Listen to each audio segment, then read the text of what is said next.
Assalamualaikum warahmatullahi wabarakatuh. Alhamdulillah, hari ini kelompok 7 mata kuliah Pendidikan Agama Islam kelas 57 Universitas Jember tahun 2021 akan memaparkan materi tentang NKRI dalam perspektif politik Islam. Di sini, anggota dari kelompok 7 yang pertama adalah Vina Maulidia dengan NIM 2008 10101060. Yang kedua, Muhammad Faris Fauzi NIM 2008 10101063. Yang ketiga, Muhammad Syaiful Alim dengan NIM 2008 10101095. Yang keempat, Muhammad Hildan Aulianhar dengan NIM 2008 10101137. Yang keempat, Hafiz Denia Hibatullah dengan NIM 2008 10101138. Kemudian yang keenam, Syahrial Dwi Maidiansyah dengan NIM 2008 10101139. Bismillahirrahmanirrahim. Perkenalkan, nama saya Vina Maulidia dengan NIM 2008 101060. Di sini saya akan menjelaskan tentang pengertian politik. Politik menurut pandangan Abdul Ghani yang ditulis dalam jurnal oleh Zamawi 2015. Perjuangan politik bukan selalu the Kampf het Mogelijke, tapi seringkali malahan the Kampf van onmogelijke. Politik adalah seni tentang yang mungkin dan tidak mungkin. Sering pula politik diartikan machtvorming and machtsamening. Politik adalah pembentukan dan penggunaan kekuatan. Politik umumnya selalu dikaitkan dengan konsep-konsep dan tatanan kehidupan masyarakat yang merujuk pada keilmuan serta tradisi-tradisi negara-negara barat. Selanjutnya, pengertian politik Islam. Berbeda dengan politik pada umumnya, politik Islam yang merujuk pada konsep-konsep Islam, terutama istilah-istilah yang muncul pada masa Nabi Muhammad SAW dan pengikut-pengikutnya. Politik Islam memperkuatkan dan menegakkan ajaran-ajaran Islam serta bertujuan memperbaiki umat Islam dalam perspektif Islam. Istilah politik disamakan dengan kata al-siyasah yang berasal dari kata sata. Kata tersebut memiliki arti mengatur, mengurus, dan memerintah. Jadi siasa secara bahasa mengandung beberapa arti, yaitu mengatur, mengurus, dan memerintah, memimpin, membuat kebijaksanaan dan pemerintahan dan politik. Artinya mengatur, mengurus, dan membuat kebijakan atas sesuatu yang bersifat politis untuk mencapai sesuatu tujuan adalah siasa. Materi berikutnya adalah nilai-nilai dasar sistem politik dalam Al-Quran. Saya Muhammad Faris Fauzi izin menjelaskan terkait materi ini, di mana politik Islam dipahami sebagai politik yang dilakukan oleh umat Islam dalam bentuk partai politik, mengagendakan Islam dalam peraturan kenegaraan hingga kepada penggunaan Islam untuk kepentingan pribadi, politik partai, dan juga kelompok. Hal ini tentu menggambarkan bahwa politik Islam dalam Al-Quran banyak berbicara tentang nilai dan juga prinsip dari politik Islam. Hal tersebut terdapat juga dalam surat Al-Imran ayat 159 yang berkenaan dengan musyawarah yang berbunyi A'udzu billahi minasyaitonir rajim. Bismillahirrahmanirrahim. Fabima rahmatin minallahi lintalahum walau kunta faddan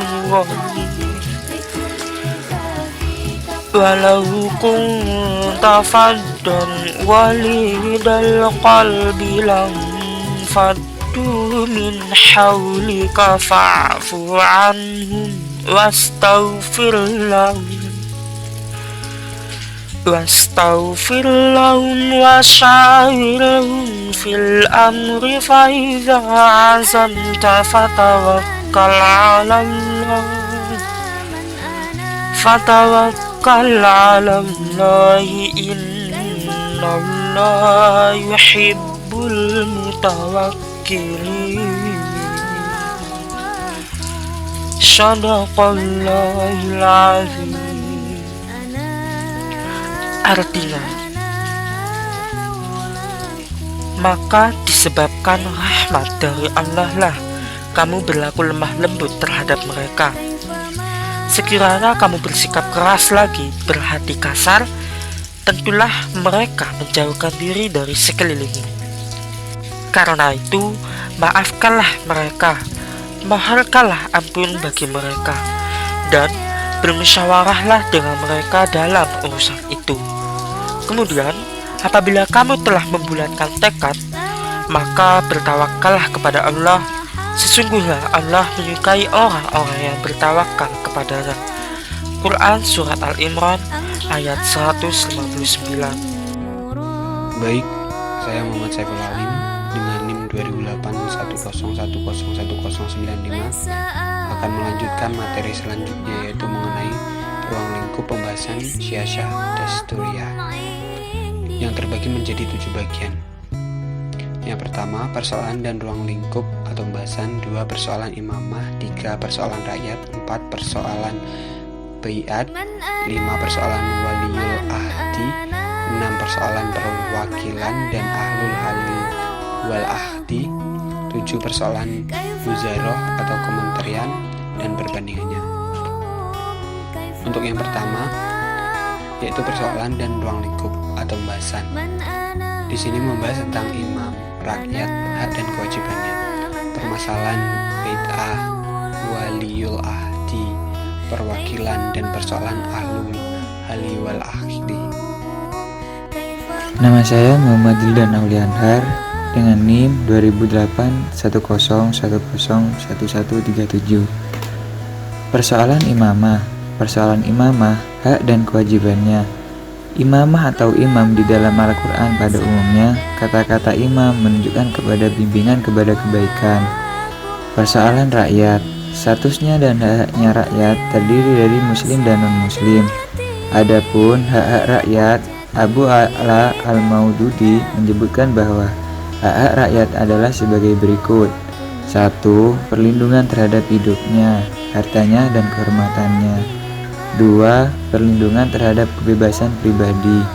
3. Kebebasan menyatakan pendapat dan keyakinan. 4. Terjamin kebutuhan pokok hidupnya dengan tidak membedakan kelas dan kepercayaan. Nama saya Hafid Dani Hibatullah dengan NIM 200810101138. Persoalan baiat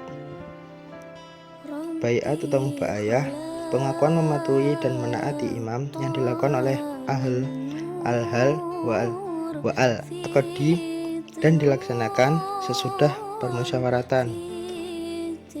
Persoalan waliul ahdi, imamah itu dapat terjadi dengan salah satu cara dari 2 cara.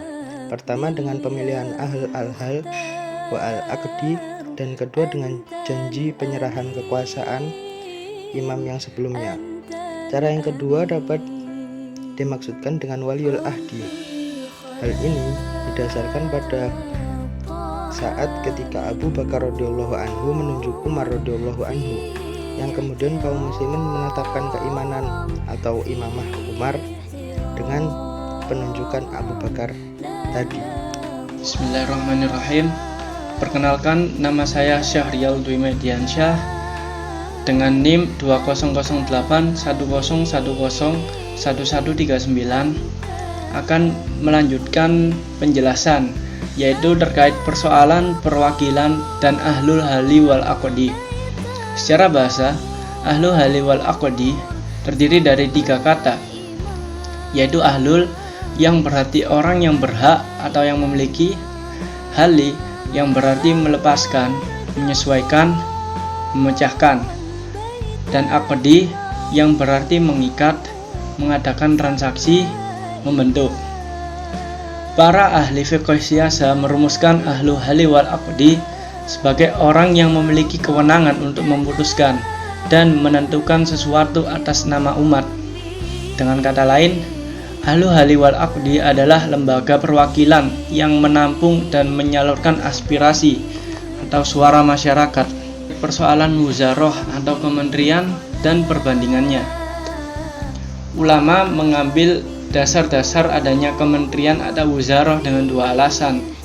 Yang pertama, adanya firman Allah dalam surah At-Toha ayat 29 sampai dengan 32 yang bunyinya A'udzubillahi minasyaitonirrajim.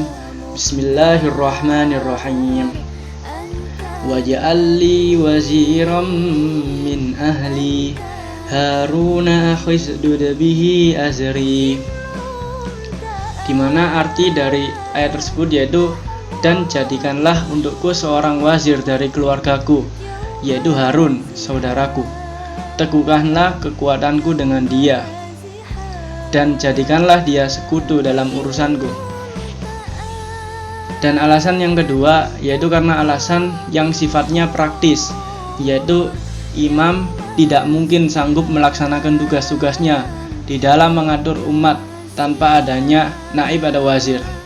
Dengan adanya wazir yang membantu imam di dalam mengurus umat, akan lebih baik pelaksanaannya dan terhindar dari kekeliruan serta kesalahan. Sekian pemaparan video pembelajaran dari kelompok 7 terkait materi NKRI dalam perspektif politik Islam. Kami mohon maaf apabila ada tutur kata yang kurang berkenan di hati para penonton. Terima kasih. Wassalamualaikum warahmatullahi wabarakatuh.